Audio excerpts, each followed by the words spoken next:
Hello friends, welcome to the CSC केट hub. आज जो टॉपिक हम डिस्कस करेंगे थ्योरी ऑफ कंप्यूटेशन का वो है डिसीजन प्रॉपर्टीज ऑफ CFG और CFL। Obviously context free grammar है, किसके करस्पॉन्डिंग होगी? कंटेक्स्ट फ्री लैंग्वेज के। तो दोनों में से किसी की भी प्रॉपर्टीज आप बोल दो। जिस तरह से हमने पहले जो वीडियोस थी उनमें हमने एक वीडियो में डिस्कस किया था decision properties of finite automata, तो वो किसकी थी? फाइनाइट ऑटोमेटा की प्रॉपर्टीज थी। यानी कि अगर हम इनडायरेक्टली बोलें तो वो किसकी थी?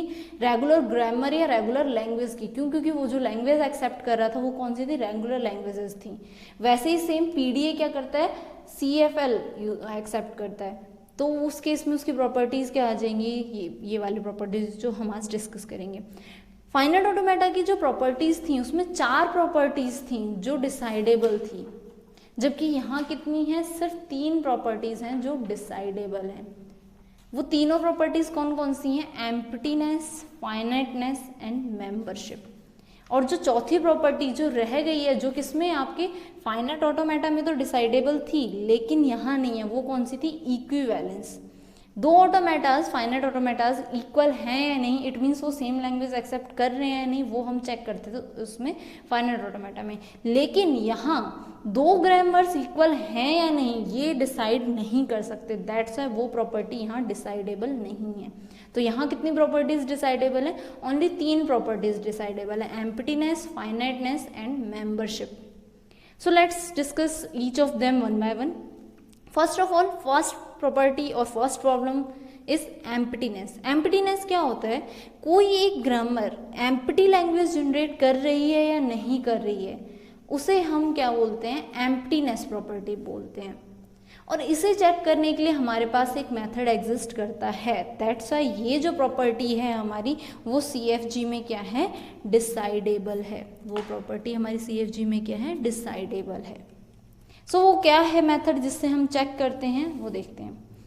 आज जो हम इस पार्ट में देखेंगे वो हम 2 प्रॉपर्टीज देखेंगे, एम्प्टीनेस एंड फाइनाइटनेस। क्यों? क्योंकि मेंबरशिप है ना, उसका एक अलग ही CY के चार्ट बनता है जो अपने आप में एक बहुत लेंथी प्रोसेस है, तो उसको हम सेकेंड पार्ट में डिस्कस करेंगे। अगर उसे इस पार्ट में डिस्कस करती है तो काफ़ी लेंथी वीडियो हो जाती। सो इस पार्ट में जो हम 2 प्रॉपर्टीज डिस्कस करेंगे वो क्या है? एम्प्टीनेस एंड मेंबरशिप है।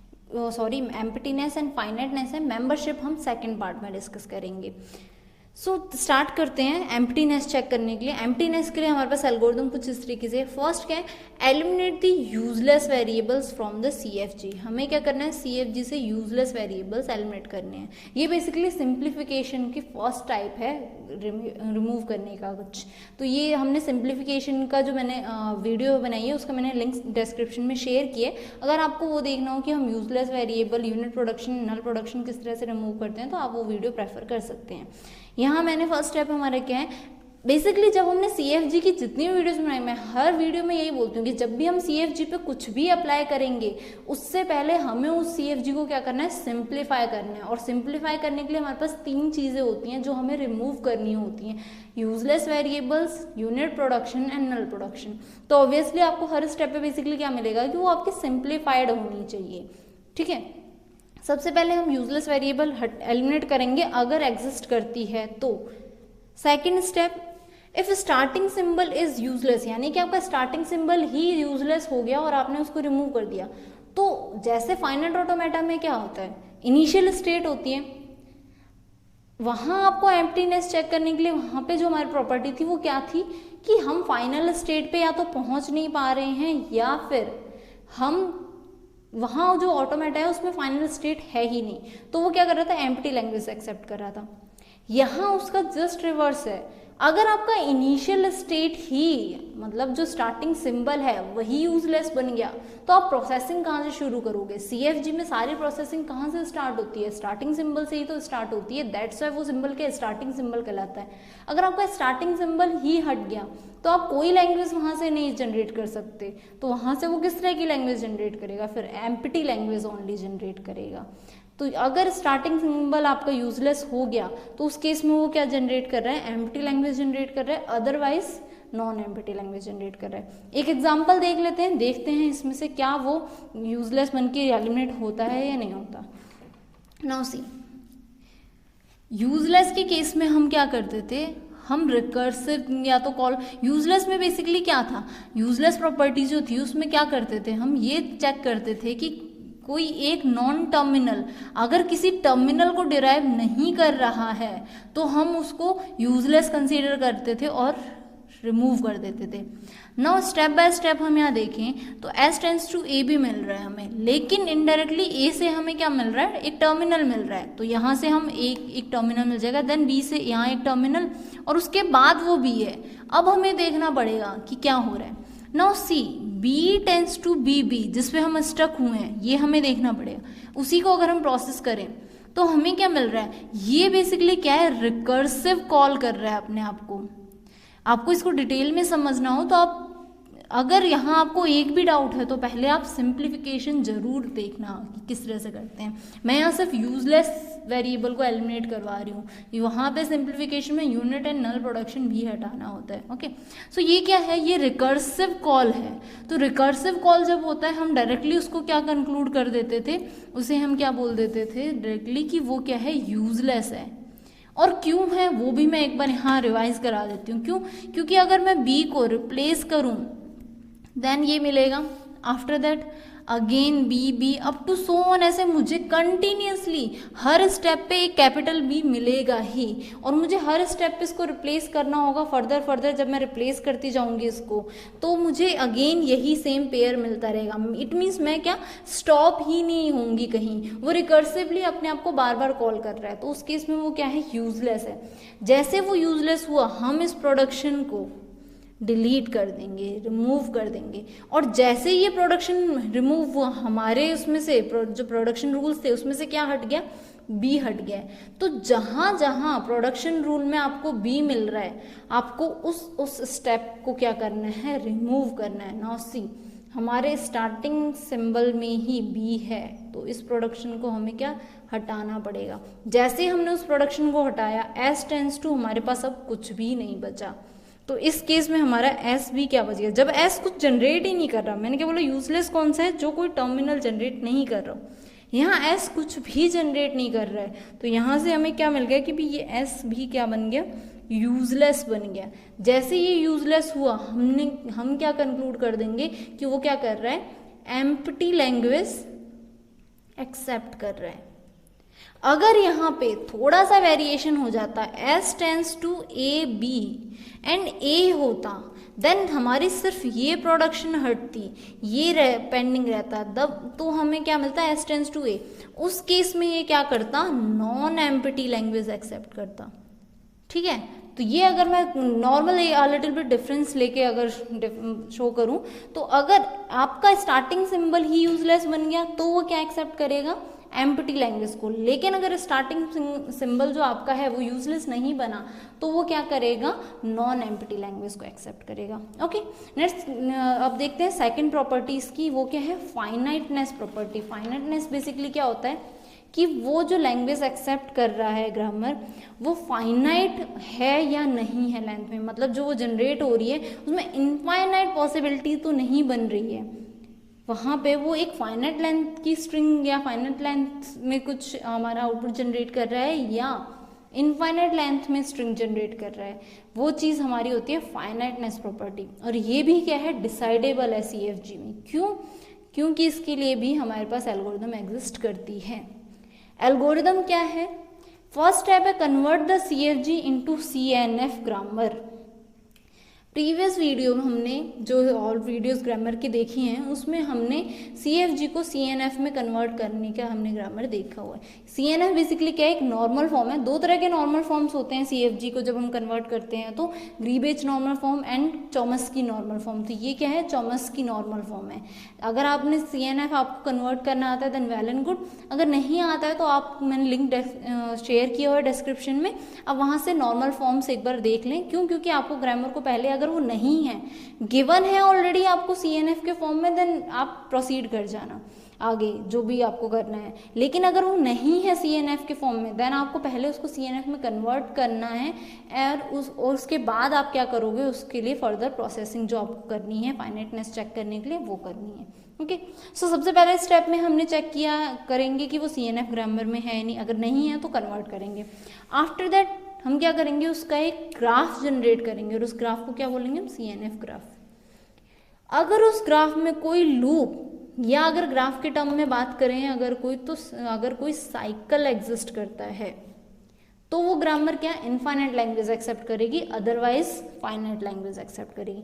सेम कंसेप्ट जैसे फाइनाइट ऑटोमेटा में था, वहां आपको क्या करना था, फाइनाइट ऑटोमेटा में से पहले तो नॉन रीचेबल स्टेट्स को हटाने थे, वो स्टेट हटाने थे जिनसे फाइनल स्टेट पे नहीं पहुंच पा रहे, एंड देन एट लास्ट अगर उसमें कोई भी साइकिल या लूप बचता है तो उसके अकॉर्डिंग हम कंक्लूड कर देते थे कि वो फाइनाइट लैंग्वेज एक्सेप्ट कर रहा है या नहीं कर रहा। अगर कोई साइकिल है देन वो इनफाइनाइट लैंग्वेज एक्सेप्ट कर रहे हैं, अगर कोई साइकिल नहीं है तो उस केस में वो क्या, फाइनाइट लैंग्वेज एक्सेप्ट कर रहे हैं। सिमिलरली यहाँ है, लेकिन हम ग्रामर की बात कर रहे हैं तो ऑब्वियसली हमें ग्रामर से पहले उसको किसी ग्राफ में कन्वर्ट करना पड़ेगा। क्यों? क्योंकि साइकिल्स तो किसमें मिलती हैं, हमें ग्राफ में मिलती हैं। फाइनाइट ऑटोमेटा के केस में तो फाइनाइट ऑटोमेटा क्या है, खुद ही ग्राफ है, वहाँ हमें साइकिल में अपने आप डायरेक्टली वहीं से देख के पता चल जाता है, लेकिन यहाँ हमें पहले एक ग्राफ कन्वर्ट करना पड़ेगा। दैट्स व्हाई मैंने जो यहाँ ग्रामर लिए वो ऑलरेडी CNF के फॉर्म में लिए ताकि हम डायरेक्टली ग्राफ कन्वर्ट करें। अगर आपको CNF कंस्ट्रक्शन देखनी है तो आप CNF जो नॉर्मल फॉर्म्स हैं वो वहाँ से आप CNF कंस्ट्रक्शन देख सकते हैं।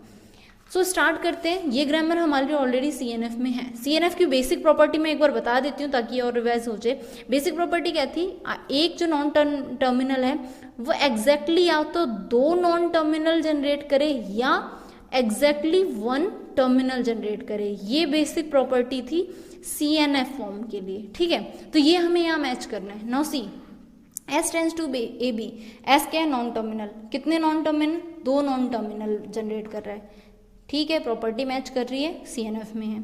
नेक्स्ट ये A टेंड्स टू BC, ये भी क्या है, ये actually C and this one is also C। तो ये क्या कर रहा है, 2 नॉन टर्मिनल्स, ठीक है, एक में एक नॉन टर्मिनल जनरेट कर रहा है, सेकंड कंडीशन के अकॉर्डिंग वैलिड है। नेक्स्ट B से 2 नॉन टर्मिनल मिल रहे हैं, फर्स्ट कंडीशन के अकॉर्डिंग वैलिड। B से एक टर्मिनल मिल रहा है, सेकंड कंडीशन के अकॉर्डिंग वैलिड।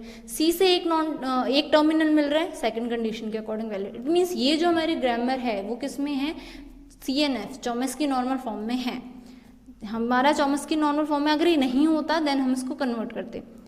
अगर CNF में है देन हम डायरेक्टली सेकंड स्टेप पे प्रोसीड करेंगे। हमें क्या करना है, इसका ग्राफ जनरेट करना है। अब ग्राफ कैसे जनरेट करना है हम वो देखते हैं। जिस सिंबल से यानी जिस नॉन टर्मिनल से आप जिस नॉन टर्मिनल पे पहुंच रहे हो, जो हमने grammar to finite automata construction देखे थे ना, ये उससे कुछ रिलेटेड सा ही है। वहां पे भी हम जिस नॉन टर्मिनल को जनरेट कर पा रहे हैं उस सिंबल से, वो नॉन टर्मिनल्स पे हम क्या बनते थे, ट्रांजिशंस बनाते थे। यहाँ थोड़ा सा डिफरेंस है, वहाँ हम इनपुट भी देते थे, यहाँ उसकी नीड नहीं है, तो आपको एक इनपुट भी मिलता था वहाँ पे साथ में। यहाँ वो चीज़ नहीं है, थोड़ी सी सिमिलरिटी है। नाउ सी हमारे पास ये नॉन टर्मिनल्स ही हमेशा स्टेट बनेंगे, टर्मिनल्स कभी भी स्टेट नहीं बनेंगे। अगर हम ग्राफ की बात करें तो ग्राफ में बेसिकली क्या बनेंगे, वो वर्टेक्स बनेंगे हमारी। जो नॉन टर्मिनल वर्टेक्स क्या होंगी, जो नॉन टर्मिनल्स यानी कि कैपिटल लेटर्स जितने में वो सब हमारे क्या बनेंगे, वर्टेक्स बनेंगे। सो लेट्स डू, मैंने ये चारों वर्टेक्स कुछ इस तरीके से बना लिए, B एंड C, ये चारों वर्टेक्स बना लिए हैं मैंने। S से मैं किस नॉन टर्मिनल पे पहुंच रही हूँ, A भी जनरेट कर पा रही हूँ S से और B भी जनरेट कर पा रही हूँ। तो S से मेरे जो एजेस बनेंगी वो A और B दोनों के तक पहुंचने के लिए बनेंगी। नेक्स्ट A से कौन कौन से नॉन टर्मिनल जनरेट हो रहे हैं, B और C दोनों जनरेट हो रहे हैं। तो A से B के लिए भी एज बनेगी एंड A से C पे जाने का एज भी बनेगा। नेक्स्ट B से सिर्फ C 2 बार है भले ही, लेकिन जनरेट तो सिर्फ C ही कर पा रहे हैं। तो B से हम किस पे, सिर्फ और सिर्फ C पे आ रहे हैं। और C से हम सिर्फ टर्मिनल जनरेट कर पा रहे हैं, कोई भी नॉन टर्मिनल नहीं जनरेट कर रहे। दैट्स व्हाई C से हमारी कोई एज नहीं बनेगी। नाउ C फॉर दैट, क्या यहाँ हमारे पास कोई साइकिल बन रही है, यहाँ से आए नहीं जा पा रहे, यहाँ से भी नहीं जा पा रहे, नेक्स्ट यहाँ से भी यहाँ आके स्टक हो रहे हैं। तो इस पूरे ग्राफ में ये जो हमें CNF ग्राफ मिला है, इस ग्राफ में कोई भी साइकिल नहीं है, नो साइकिल। तो हम क्या बोल देंगे कि ये जो गिवन ग्रामर है ये किस तरह की लैंग्वेज जनरेट कर रहा है, फाइनाइट लैंग्वेज जनरेट कर रहा है। अगर इसी ग्रामर में या इसी जो हमने CNF ग्राफ बनाया इस ग्राफ में अगर कोई साइकिल जनरेट हो जाती तो उस केस में हम इसको क्या बोलते हैं कि ये इनफाइनाइट ले रहा है। फॉर एग्जांपल मैं एक एग्जांपल ले ही लेती हूँ, एक हम ग्रामर ले लेते हैं जिसमें साइकिल कंस्ट्रक्ट हो रही हो ताकि और क्लियर हो जाए। Let me take the example, कुछ इस तरह से है S tends to AB and then A tends to BC, कुछ उसी से सिमिलर सा जनरेट करने की कोशिश कर रही हूँ मैं ताकि एक साइकिल मिल जाए हमें। ये था एंड देन यहाँ पे A B एंड C से हमारे पास सिर्फ एक ट्रांजिशन थी। लेट्स अज्यूम कि मैं यहाँ से A और B के लिए ट्रांजिशन देती हूँ। क्वेश्चन वही है, बस मैंने यहाँ पे एक साइकिल जनरेट करने की कोशिश की है ताकि वो क्लियर हो जाए आपको, ठीक है। तो इसका हम अगर ग्राफ जनरेट करेंगे जब हम CNF ग्राफ, तो ऑलमोस्ट तो वही सेम है, A B C हमारे पास हैं। तो यहाँ से S दे दिया, A B एंड C, सारी ट्रांजिशंस ऑलमोस्ट सेम है, सिर्फ C की चेंज हुई, यानी कि सारे प्रोडक्शन रूल सेम है ग्रामर के, सिर्फ C का प्रोडक्शन रूल चेंज किया है मैंने थोड़ा सा ताकि साइकिल जनरेट हो जाए। तो यहाँ से क्या A एंड B दोनों जनरेट हो रहे हैं, A से B एंड C दोनों जनरेट हो रहे हैं तो B और C दोनों पे एजेस जाएंगे, B से सिर्फ C जनरेट हो रहा है तो C पे आ जाएंगे। अब C से A भी जनरेट हो रहा है और B भी जनरेट हो रहा है तो C से रिवर्स A के लिए भी होगा एंड रिवर्स B के लिए भी होगा। सॉरी ये नहीं है, A पे भी हम पहुंच रहे हैं C से और B पे भी। नाउ C यहाँ हमें साइकिल मिल रहा है एक तो आप देखो तो डायरेक्टली ये स्मॉल साइकिल्स मिल रहे हैं हमें, ठीक है।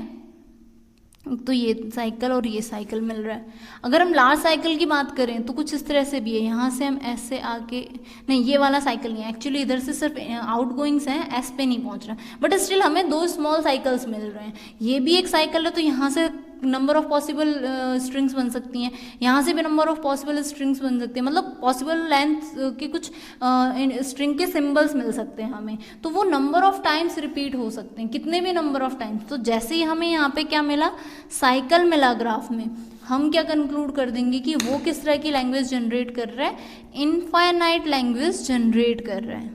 ओके, सो ये बेसिकली मेथड होता है फाइनाइटनेस एंड इनफाइनाइटनेस को चेक करने का। जो नेक्स्ट पार्ट है उसमें हम मेंबरशिप देखेंगे, और मेंबरशिप के लिए एक CY के एल्गोरिदम होती है जिसमें हम एक CY के चार्ट बनाते हैं, और वो प्रोसीजर थोड़ा सा लेंथी है, दैट्स वाई हम उसको नेक्स्ट पार्ट में डिस्कस करेंगे। अगर आपको इन दोनों प्रॉपर्टीज में कोई डाउट हो तो आप कमेंट सेक्शन में मुझसे पूछ लीजिए। नेक्स्ट पार्ट में हम डिस्कस करते हैं membership property. Thank you so much for watching this video.